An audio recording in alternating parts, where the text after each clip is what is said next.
దీర్ఘకాలిక జబ్బులన్నీ 3-4 నెలలు కష్టపడకుండా శరీరంలోంచి పంపించగలిగేంత కెపాసిటీ మనకు లేదు. అవి ఒక ప్రాసెస్లో ఆ స్థాయికి చేరాయి. క్రమక్రమంగా ఉండే ఎవల్యూషన్లోంచి వాటిని మనం ఎలిమినేట్ చేయగలగాలి, దృష్టిలో పెట్టుకోండి.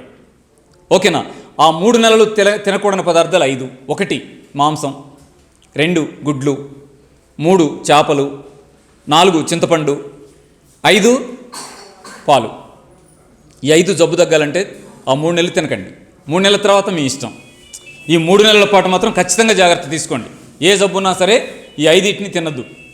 అయితే 3 నెలల తర్వాత తినొచ్చా అనకండి. అంటే ఒకళ్ళు తినొచ్చు, ఒకళ్ళు తినొద్దు అని చెప్పేదేంటి? అంటే ఎవరేం చెప్తారా, ఎవరేం చెప్తే ఇందామా, ఇంటం వరకు ఓకే, కానీ ఎవరెట్లా చెప్తే అట్లా పాటిద్దామనే ఫీలింగ్ మాత్రం మనకు ఉండకూడదు. ఖచ్చితంగా మన స్వతంత్ర అనలైజేషన్ మనకు ఉండాలి. మనకు వచ్చే అంచనా మనకు రావాలి. మనం ఏం చేయాలో ఏం చేయొద్దో మనమే తెలుసుకోవాలి. అంటే రామచంద్ర చెప్పాడు, మేం చేసాం. రామచంద్ర చెప్తే నువ్వు చేసేదేంటి?